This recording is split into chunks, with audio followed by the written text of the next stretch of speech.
Brighton and Hove Albion 1, Chelsea 2. The Blues do get back-to-back wins in the Premier League and pick up all 3 points at the Amex Stadium, but made the end of the game a lot more nervy than it needed to be, but not killing the game off earlier and instead letting Brighton back into the game, while Eden Hazard shines again in that false 9 position by getting a goal and the assist for Pedro. To find out everything about the game as it happened, make sure you watch all of this review. Hello there guys and welcome back to 100% Chelsea for my review of the Brighton and Hove Albion 1 Chelsea 2 game. And we got all 3 points. It wasn't perfect, especially at the end of the game. Was a lot more nervy than it needed to be, but we got all 3 points, so I'm happy. Of course, this is the review. There will be fan cams, there will be a vlog, there will be all sorts of content surrounding the game, so if you don't want to miss out on any of that, do make sure you subscribe to 100% Chelsea, and also let's see whether we can hit 400 or more likes in this video. That would be massively appreciated. But now getting straight into the review and starting it off by speaking about the lineup. And that was, well, for me, it was a little surprising because we did actually go with Eden Hazard as the false 9 again, so it was obviously the 4-3-3 formation. Kepa Arrizabalaga in goal, then a back four of Azpilicueta, Antonio Rudiger, David Luiz and Marcos Alonso, then a midfield 3 of Jorginho, N'Golo Kanté and Mateo Kovacic, who was fit to start the game, and then a front 3 of obviously Hazard in the middle, so of course it was Willian on the left and Pedro on the right. And like I said, it was a little bit surprising for me. I didn't quite expect Sarri to start Hazard up front again, and to be honest, in my preview on Friday, I didn't even really consider it as a valid option, but Sarri went for it, and to be honest, when I saw it, I didn't mind it at all. But getting into the game, we did dominate the game pretty much from the first minute, but didn't actually create much early on, except for a free kick by David Luiz that went straight at the keeper. Although I say that, we dominated. Brighton actually had the first good chance of the game with just over 10 minutes gone, as basically happened through sloppy and lazy play by Alonso to not perfectly be on a line with the other 3 defenders. Glenn Murray then made a good run using Alonso's laziness to stay onside, then receives the good long ball, laid it off to Solly March inside the box, who took the shot, but Azpilicueta put in a great block to keep that from going on target. A couple of minutes after that, we had our first decent chance of the game, following a great passing play by Willian and Eden Hazard, and ended in Brighton's Lewis Dunk putting in a great block to stop a shot by Marcos Alonso from inside the box as well. But in the 17th minute though, we finally did break the deadlock as Pedro made it 1-0 following a great assist by Eden Hazard. And to be honest, for that goal, it felt like we kept passing the ball. We held the ball for so long, like multiple minutes. Like we passed it around. We were just looking for that gap in Brighton's defence. Countless number of passes. And then Eden Hazard gets the ball just outside the box. Actually went for the shot, but that was blocked and it fell straight back to him. Then instead of trying to shoot again, with his ridiculous acceleration, he just went past I think 2 Brighton players before playing a top quality low cross along the edge of the 6-yard box, basically, where Pedro then came storming in to dab it in at the far post. And it was a good goal, a great assist by Eden Hazard, and it just shows the patience. A lot of people sometimes criticize the slow passing, me myself, but sometimes you have to pass it around and not necessarily always play the deadly ball, because sometimes there's just no space and gap for that deadly ball. Sometimes you just have to pass it around to wait for that gap to open up, and it did open up, and we used it, and we made it 1-0. And by the way, it was Pedro's 6th goal of the season. I think that is in all competitions, and Eden Hazard's 9th assist in the Premier League itself. And basically, Hazard is turning into bloody Cesc Fabregas these days with his ridiculous assist ratio. But yeah, we were still the better team after that goal, but we actually struggled more to take the ball off Brighton. Like, they kept the ball a lot better when they had possession, and they had the ball, but they didn't really ever threaten us properly with their possession, except for a good strike from distance by Solly March, which Kepa actually did really well to save and keep a hold of as well. Didn't let it bounce at all. But obviously them keeping the ball better made it a lot more difficult for us to try and get a second goal. Until the 33rd minute, because that is when Eden Hazard made it 2-0. A mistake by Brighton defender, I think it was Leon Balogun, or however you pronounce his name, who basically passed it straight to Willian, he's the centre-back, passed it straight to Willian, who still, to be fair, did well to intercept the pass. Hazard started his run. As soon as Willian got the ball, the Brazilian then played a very well-weighted pass to the Belgian, and Hazard just outpaced the defenders before slotting, the ball away into the bottom corner, 1v1 with the keeper. Cool as you like no other player in our team is gonna score that, as coolly. Is that a word, coolly? Probably not. Maybe Pedro. But none of the others would have taken that as coolly. I'm just going to make it a word now, coolly. Anyway, yeah, like I said, very good finish to get his 8th goal of the season in the league. And that's now, obviously with the 9 assists I spoke about earlier, 17 direct goal involvements for Hazard in 17 games, which is obviously quite ridiculous. But after that goal again, it was just back to not all that much happening until the break, really, and that was then half-time at 2-0. And I thought the first half was pretty decent, and certainly not great, but it was pretty decent. The 2-goal lead was great, although Brighton helped us quite a bit for the second goal. And we did have a moment, but for the most part, I still felt like our passing wasn't quite as quick as and I'm also sure Maurizio Sarri would like.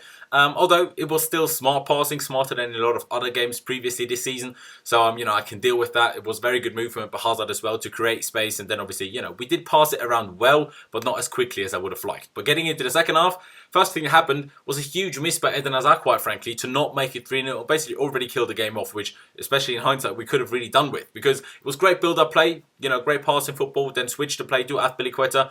Or was it Azpilicueta or Pedro, who laid it then to Azpilicueta, putting a great cross into the box, a low cross. And that cross basically did find Hazard just inside the 6-yard box. But Hazard somehow just missed it. Like he just kicked thin air instead, he just missed the ball. He kicked it and didn't hit the ball, which obviously was a little bit frustrating because then the ball just rolled past him and was cleared by Brighton instead of us being 3-0 up. So that was a bit strange. You don't see that a lot from Eden Hazard, but obviously a little bit frustrating. But then, another chance that this time it wasn't a goal, but a chance, and then it was back to not much happening, quite frankly. Still controlling and dominating the game possession-wise, but not creating any real chances. I mean, yes, we didn't do things perfectly, like the not passing as quickly as I would like, but let's also not ignore that Brighton are a good team and also know what they're doing. Like, we're not playing against thin air here. We're playing against other footballers that have managers that still kind of know what they're doing, even though their players might not be as good as ours. They still know what they're doing. It's not always as easy as even I sometimes make it, look out to be. With just over an hour played, then Marcos Alonso hit an absolute screamer from outside the box, but annoyingly hit it against the inside of the post, and rather than going in, it went out and Brighton managed to clear it, which, annoying because it was a great strike by the Spaniard with his left foot from, like I said, outside the box. And he was, to be honest, just very unlucky not to score when he tried to go for that far corner. But shortly after Alonso hit the post, Brighton got one back and made it 2-1. And to be honest, it was a pretty well-worked goal by them. I mean, it was still disappointing to concede it because it was a little bit all over the place by ourselves inside their own box. But it was still a well-worked goal by them, to be fair. They switched the ball from the very left to the very right, from where they then put in a cross into the box, which I actually think they overhit that. I don't think it was planned to put it towards kind of the second man, kind of at the end of the other side of the box. But, that's what happened. And Bernardo on that side headed the ball back into the danger zone in the middle of the box, where Solimarch was the first to get onto the end of that kind of header by his teammate and put it, into the net from close range. Like I said, a little bit annoying, but, two switches of play and kind of well done by Brighton as well. So we just have to, be a little bit honest here and just say they did well for that goal, even though it was annoying. Straight after, they scored that goal. Ruben Loftus-Cheek came on to replace Pedro, a substitution I didn't necessarily expect. When I saw him, getting ready to come on, I thought he'd come on for Kovacic, but he didn't. And actually, Ruben, when he came on, kind of should have made it 3-1 at the time, pretty soon after he came on. He did actually really well to get himself into the box on the ball, dribbled himself into the box really well. But as soon as he got there, kind of out-dribbled himself, as he didn't expect the defender to go in for a slide tackle, and then completely missed the ball with that slide tackle, and then Ruben just took a little bit of a heavy touch out of surprise, it looked like to me anyway, but with that heavy touch, he kind of took that good chance to shoot from a good position, kind of away from himself. Then with 50 minutes to go, Ross Barkley was the one that actually replaced Mateo Kovacic, and I still have to say, especially in that last 15 minutes, with that conceded goal, we just lost some control and calmness on the ball, but generally just off the whole game. I mean, the decision making got a lot more rash. The passing was a lot less accurate. And also we just struggled quite a bit at least, with Brighton's increased aggressiveness that they started to employ, let's say, a little bit before they got their goal back. And, they were pretty aggressive, including a very, very heavy challenge on Eden Hazard.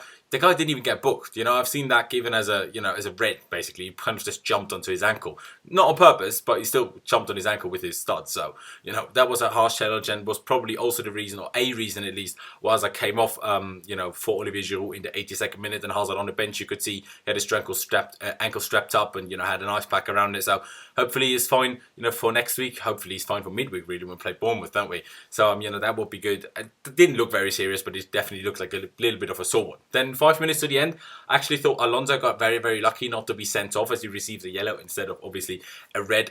When he pulled back, I think it was Solimarch again, who was by far the most threatening player, obviously scored and was the only one that actually ever properly threatened us of their team, I thought. And, he was played through, and Alonso, like I said, pulled him back when he probably would have been through on goal, if not for that pullback. So a little bit lucky to get away with it and not be sent off. Like I said, Brighton did put us under quite a bit of pressure towards the end of the game, mostly after the goal, but especially the last 10-15 minutes. But, even with that putting us under quite a bit of pressure, they didn't actually create any big chances to, score the equaliser, I thought anyway. And while at the same time we just focused on seeing the game out. Thankfully we did that, and the game ended with a 2-1 victory for Chelsea, obviously at Brighton. And like I said already, the first half I thought was decent. Hazard playing in an actual false nine today, unlike, as a kind of short normal striker, like he kind of played when he played in that position on the Conte, but he didn't come as deep as he needed to be a false nine. And he's not like Dries Mertens. I think he could be, if he, learned that position a little bit longer and a little bit more. But right now, he can't play as a short, normal striker, which he kind of had to sometimes under Conte. But as a proper false nine, that kind of worked well. He created space for himself, he created space for others, and obviously scored and assisted as well. And then at the start of the second half, we just should have killed the game off, especially with the Hazard chance, and then would have saved ourselves that Nervy entered the game, but we didn't. But, as long as we get the 3 points, I can live with it. But we still shouldn't make it as easy for our opponent to fight themselves back into the game, which is exactly what Brighton did, like I said, with being more aggressive especially. I mean, of course, also our level dropped a bit, and obviously the combination of those made the end of the game a lot more nervy than it needed to be. And it just showed again what we've seen multiple times already this season. Once we are dealt that first blow of a game, we struggle to keep our rhythm and our composure and kind of lose the plot and our nerves a little bit. Like, as in, what I mean by that is we go away from our game plan, completely go away from it. We kind of go back to what we know better, because obviously Sarri's system and idea isn't fully implemented into the players' brains yet. So sometimes when we get, dealt with that first blow of a game, we kind of revert back to Mourinho and Conte football, at least to an extent, because the gaps between the players increase a lot, and that obviously makes passing football incredibly difficult. So then we kind of end up just punting it long, or when we try to pass it, it doesn't work, and that kind of we kind of pin ourselves inside our own third by doing that, by, creating bigger gaps between our own players. And that will kind of just help the opponent to make it tricky for us, really, which sounds strange, but that's kind of what we do. We did it against Wolves, obviously, when we bottled that game, and a few other occasions as well this season. So it's not great. We still need to work on that, but, it is just new. And I still feel that we are slowly but surely getting better. Again, it was another new, at least kind of new system in the last two games, obviously against City, but against City we implemented it, even though it was the same formation, we implemented it a lot differently compared to today. So it's all going to take some time, but we got the 3 points, back-to-back wins in the league, while Arsenal were finally beaten after, 22 games or whatever, which they can stop being, going on about now, thankfully. And, they were beaten by no less than Southampton with their new Austrian manager, Ralf Hasenhüttl, which I'm pretty happy about. But yeah, I mean, we got the 3 points. It was a decent game. Not great that the end of the game was nervy.